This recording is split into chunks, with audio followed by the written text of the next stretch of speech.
What's going on, everybody? Welcome into the 102nd episode of the Crazy One podcast. As always, I'm your host, Stephen Gates. And once again, we're going to change up the intro on this a little bit from what you may have heard traditionally, partially because this is going to be the second episode in the Share the Mic Now series that I've been doing. But also because this episode, I think, is something really, really special.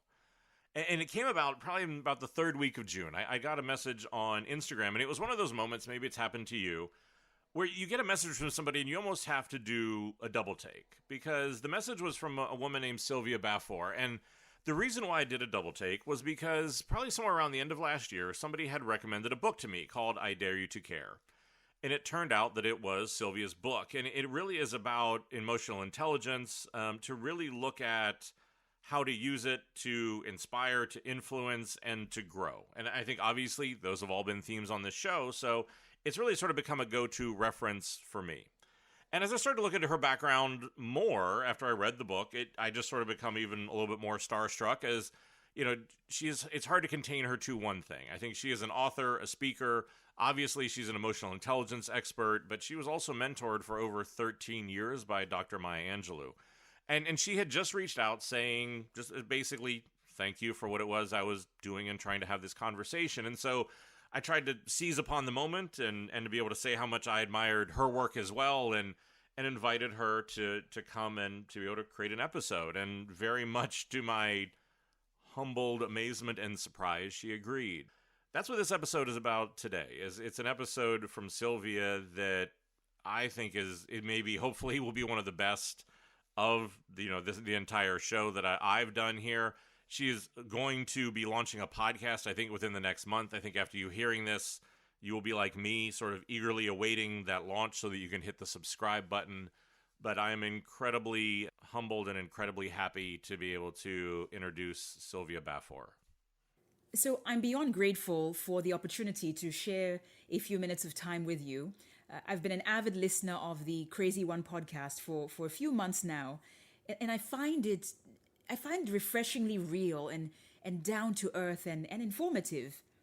Judging by what I've come to learn about Stephen through his podcast, I know that accolades and praise are the last things that he craves, and so I won't go on, except to say that I'm sure most of you will agree that he's a pretty awesome human being, right?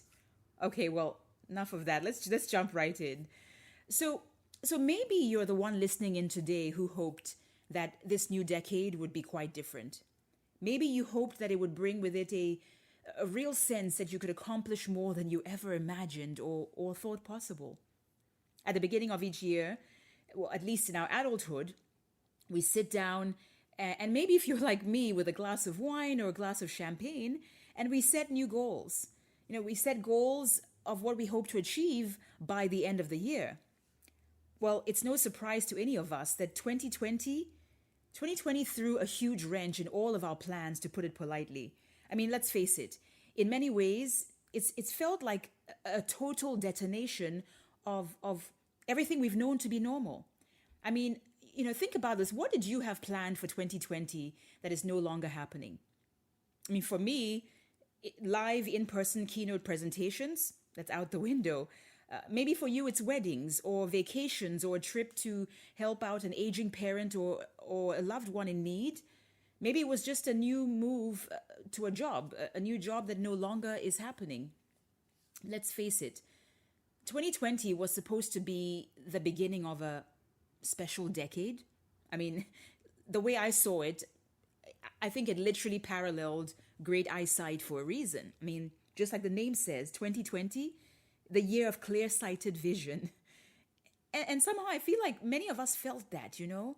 We felt that, at least before COVID-19 came along and slapped a mask all over our optimism, pun intended.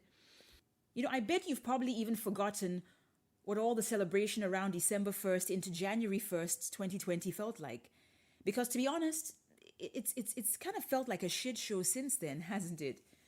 And now with all that's happening around us, we're left asking, well, what the hell happened? And the last thing that we're able to see clearly is the way ahead. But you know, guys, I don't think 2020 has been a complete disaster. And I don't think that's the way we ought to look at it. And I'll tell you why. Now, while it's definitely had its share of discomfort and inconvenience and even immense suffering, I do believe that 2020 has also brought with it a particular gift, the gift of time. Think about it. Before this pandemic, we were all so busy dashing around with work and going to sporting events and parties and gatherings and everything that consumed our attention. And all of a sudden, we found ourselves with more time on our hands than we knew what to do with it while in this lockdown and social isolation situation. And so I say that taking advantage of the gift of time, I think it will afford us a chance to just take a pause. Maybe even to sit in our discomforts with our uncertainties and learn more about ourselves and what it feels like to be in this global reckoning that's happening on so many levels. It was a renowned psychologist, Dr. Susan David, who I think said it best. She said, "Discomfort is the price of admission to a meaningful life." When I heard that, it made a lot of sense to me. Discomfort is the price of admission to a meaningful life. Yeah, 2020 has proven to have its share of discomfort for sure. But maybe, just maybe, it can be a time with what we have left and beyond. It can be a time that we use to reflect on ourselves more inwardly than we ever have before. Maybe a time for us to think more deliberately about how we're moving through this world, how we can be more thoughtful and think more about the impact that we're having on those around us. And so this all got me thinking, how much time do we really spend thinking about the impact we're having on others? I mean, on some level, we only need to look at a couple of things currently happening here in the US to see how a segment of society is struggling with the idea of keeping others in mind. I mean, we see debates from people not caring about the impact that they're having on others by refusing to wear a mask during a global pandemic. And because of that, we're seeing more loss of life and we're even seeing different parts of the world having to go into a second shutdown of sorts. We're also seeing debates happening around as to whether Black lives do indeed matter. And so maybe the question that's floating around could be, well, hey, why should you care? Don't we have enough in our own lives to worry about than to pile on the responsibility of having to think about others and our impact on them? I think I make a case that a case ought to be made, really, that many of us don't care as much as we ought to. Because truth be told, certain things just don't affect us. I mean, maybe many men don't care about sexism because it doesn't affect them. Most white people might not see racism because it doesn't affect them. Most young people might not see ageism or care about ageism because it doesn't affect them. Heck, many leaders within companies don't see the problems that their employees are experiencing because it doesn't affect them until it does. A few years ago, I had an opportunity to deliver a 90-minute emotional intelligence keynote presentation to some senior executives and leaders at a U.S. government agency. Now, this was thanks to a dear friend of mine who put my name in the hat to be considered for the gig. And I remember working incredibly hard, as I do with all of my presentation prep, to make sure that the audience would find some real value in what I had to share. And after I was done presenting, I have to tell you, I was really heartened by the standing ovation that I received. But I was also even more surprised by what happened next. You see, the gentleman who selected me and booked me for that gig, a side note, by the way, he was one of just 9 Black people in the audience, in an audience of about 150 people. So here he is. As I'm done, he walks up towards me, and he seemed to exhale this big sigh of relief before privately admitting to me that I was the quote-unquote dark horse of the conference. Now, you have to forgive me because I'm not from the US, and having never heard that expression until that moment, I I just pretended like I knew what he was talking about, and I smiled and nodded, and even though I had no idea.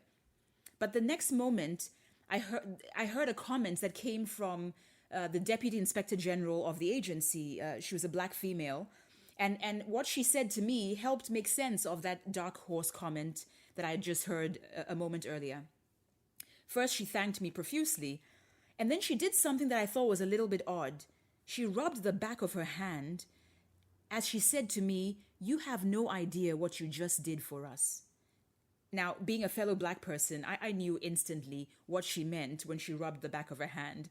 In fact, I venture to say that it's sort of probably an unspoken rule among black people. You know what it means when someone rubs the back of their hand, they're pointing to skin color. But then she proceeded to tell me that I was the first speaker of color that had ever been brought into the agency to deliver a keynote presentation. I have to tell you that, look, I couldn't believe what I was hearing in the year 2015 in America. I mean, how was that possible? That all these years, I was the first? And by the way, thanks only to my friend who pushed for me to be considered for the gig. So it got me thinking about my own possible impact that day. That because I was able to do a good enough job as a speaker of color, that it might now be possible for others to be considered for that gig in the future within that agency. But I'll tell you, I also thought about the larger impact of the folks with the decision-making power in this organization who, in my eyes, clearly must not have put that much thought into the ways that they could be more inclusive. On more than one occasion, I've received insider information that I probably wasn't supposed to know about, that I wasn't chosen to do a particular keynote presentation because the event organizers couldn't envision a black female speaker headlining the conference and actually doing a good job with the audience. And while that saddened me to hear, it's even sadder. It's an even sadder reality, honestly, that these sorts of practices still exist in my industry and in so many others. When I think about these incidents, and these in particular, I ask myself, how much do they really know and think about who they are choosing each year to deliver these keynote presentations?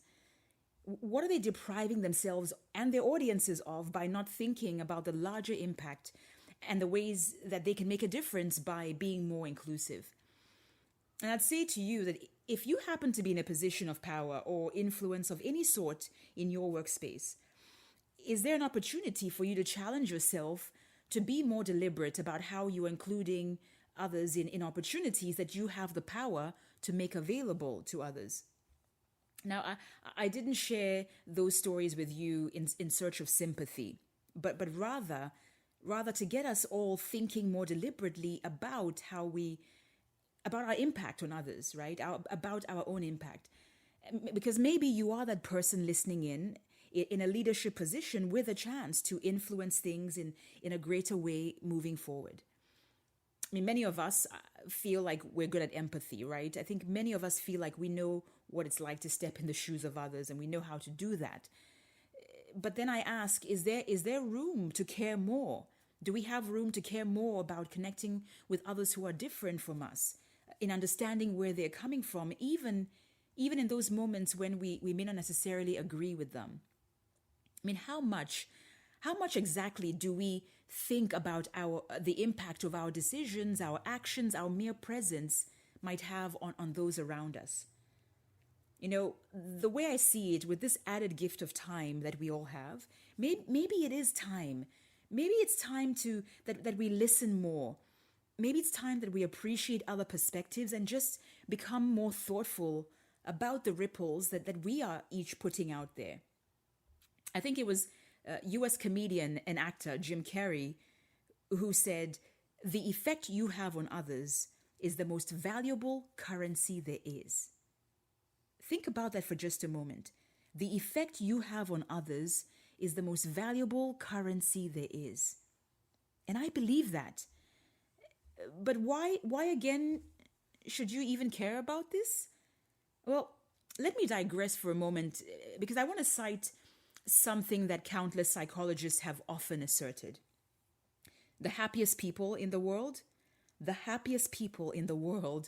are those who have meaningful and sustained connections with other human beings. So the question to why should you care? I think it's because I'm pretty sure that you're like me. You want to be happy, right? I don't think any of us, I bet none of us wakes up each morning craving the painful loneliness of a life that is devoid of these meaningful human connections with others, right?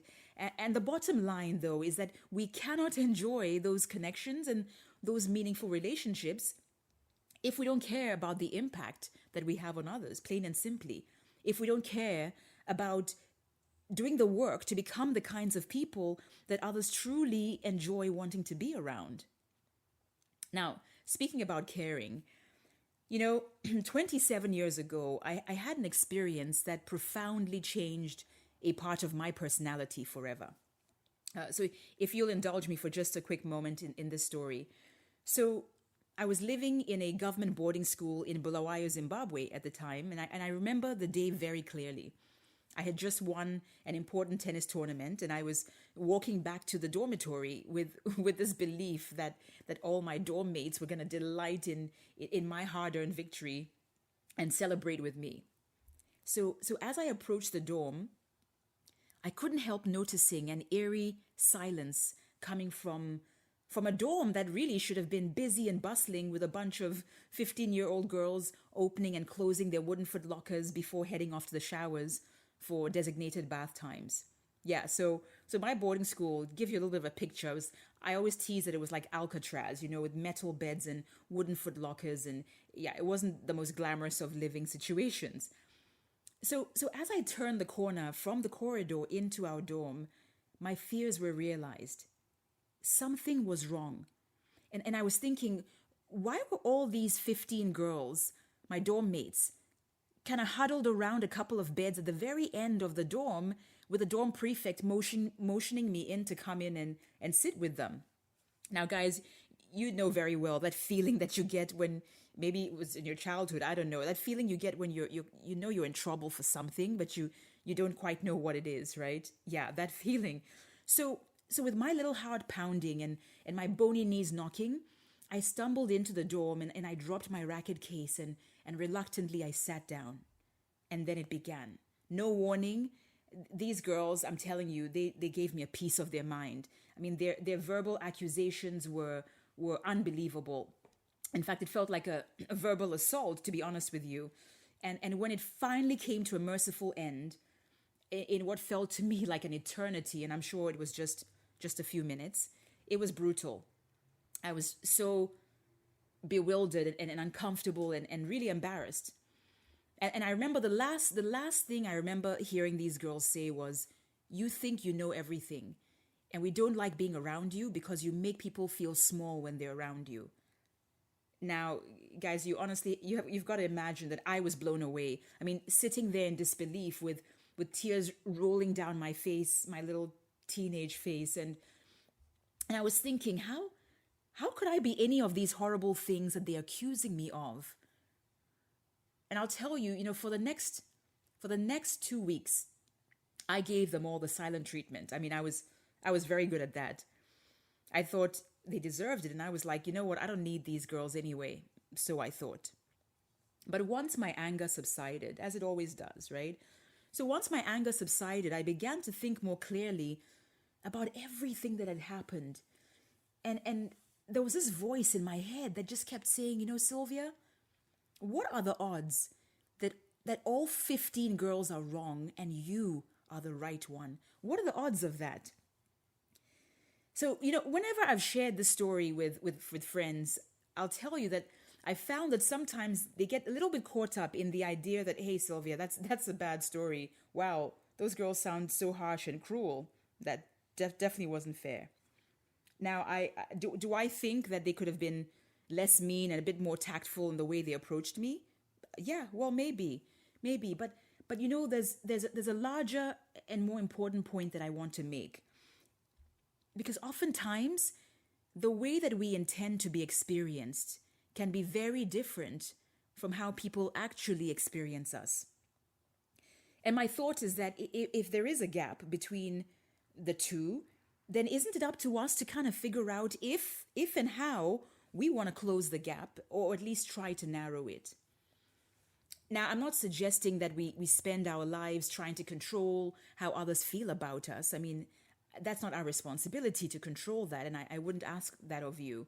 But I do think that we have a role to play in how others experience us, because a lot of that it is within our power to determine. I think so. I believe so. My experience that day inspired me to get as far away as possible from being the kind of person that made others feel small and feel unseen. Because truth be told, that was never my intention back then. And yet, it's the way that others experienced me. I had a choice. And guys, I think we all do. To decide whether we want to narrow the gap between our intentions and our impact, if there is indeed a gap. So for me, I made a commitment to try to be more in tune with how others are feeling. And trust me, it's a lifelong journey of continuous work, isn't it? And I for one fall short, at times, and I feel like we all do, because we're human. But I pick back up and I try to do better the next time around. I mean, imagine this for a moment. Imagine a world with, let's call it a reverse tradition, where instead of waiting until we are no longer on this earth for someone else to stand up and read out aloud a eulogy about us, detailing who we were and what kind of impact we had on others. Imagine for a moment if the tradition was reversed, right? And we got to hear our eulogy read out aloud while we are still alive. Now, of course, assuming that it's an honest perspective on us, right? An honest, perception. So my question is, would you listen to what's being said about you with great alarm and shock? Or would you listen with a pleasant smile of validation, kind of knowing that that's exactly how you hoped that you experienced while you were here on this earth? Just something to think about. At the end of the day, we all know what it feels like to be seen, to be heard, to be understood. I mean, I think these are basic human desires that we all share, aren't they? And my contention is that because we know exactly how it feels deep down inside to be seen and heard and understood, then doesn't that make it possible for us to connect to that feeling and then extend the same courtesy to others? I've come to realize that whether we are aware of it or not, every single interaction we have with others, whether they are a stranger or someone most familiar to us, every interaction we have with others leaves behind what I call an emotional aftertaste. Yeah, people feel a certain way having been in our presence. And I think generally it can be bitter or sweet. And the good news that much of it is determined by us. I mean, think about the people in your world that you cross paths with just a moment, whether it's in your personal or in your professional life. I bet you that if I asked you to think about somebody whose company you really enjoy, you can think of someone, right? You probably have someone in your mind right now. And so hold that person's name in mind. Hold them in your mind for just a second. It probably brings a smile to your face to think about them, doesn't it? So what is it about them that makes them so enjoyable to be around? I mean, how much thought have you put to that? I bet you that when their name pops up in your mind, it brings a smile to your face, not just because you like them, but also because you love the way you feel in their presence, when you are in their presence. And that is a sweet emotional aftertaste, the way I see it. Earlier in this episode, I talked about the idea of us all using the gift of time to become more aware and more intentional about how we are moving through this world. And I think that one of the ways that we can do this is by caring about the emotional aftertaste we leave behind with those that we are interacting with. You see, the bottom line is this, guys. We all have the opportunity to decide who we are going to be in this life. The way I see it, we can be that person who looks back at let's say a quote unquote disastrous and wasted 2020, and simply is grateful for having made it out alive. Whew. Or we can be that person who uses the discomforts and the uncertainty of the moment to dig deep, to discover resilient, dare I say, beautiful parts of ourselves that we wouldn't have known existed under normal life circumstances without a life-interrupting pandemic to challenge us. And so I invite you to be one of those taking full advantage of the added gift of time that we do have, to pay more attention to what's happening around you, to the ways that you can be a positive impact to others, whether it's however big or small it might be. So I want to leave you. I want to leave you with wise words from a very dear mentor of mine, Dr. Maya Angelou. Words that she's most remembered by the world over, really. She said, "People will forget what you said. People will forget what you did. But people will never forget how you made them feel." Stephen, I won't soon forget your kindness and your thoughtfulness in opening the door for me to share the mic with your audience. I'm inspired by your example in creating a podcast show that truly does add value to people's lives. And I only hope to be able to do the same when I launch my podcast called I Dare You to Care next month sometime. And I want to thank you for the honor and the privilege that you've afforded me to share time with your treasured listeners, your treasured listener community. And to your listeners, I thank you all for the precious time you've spent listening in, because I know you could have been doing anything else with your life in this moment. It's been an honor and a privilege to have shared this time with you. Thank you so much once again. Well, thank you again so much for listening in to the series of episodes that we're doing here. There are a number more in the works that we'll be releasing in the coming weeks.